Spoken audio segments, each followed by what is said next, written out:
मियां जी के घोट जा।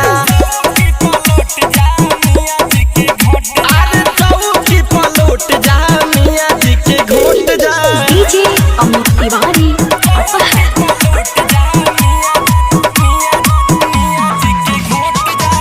डिजिटल रिकॉर्डिंग स्टूडियो हर सीधी। मियां जी चोली तो हर फारी होती है, जिला के किला उखाड़ी होती है। मियां जी चोली तो हर फारी होती है, जिला के किला उखाड़ी होती है। चारों ओरी सजल समय ना पावे, अनुसारी जी के लइका दीवाना पावे। अरे चौकी पलट जा मियां जी के घोट जा। अरे चौकी पलट जा मियां जी के घोट जा। डीजे अमित तिवारी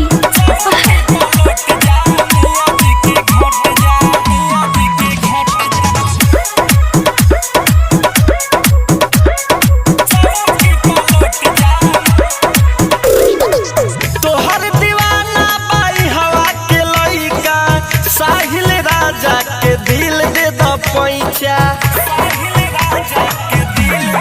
हाँ हाँ तोहर दीवाना पाई हवा के लइका, राजा मासूम के दिल दे द पैचा।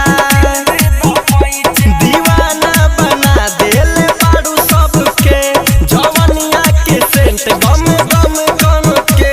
अरे चौकी पलट जा मियां जी के घोट जा। अरे चौकी पलट जा मियां जी के घोट जा। डिजिटल रिकॉर्डिंग स्टूडियो हर सीधी।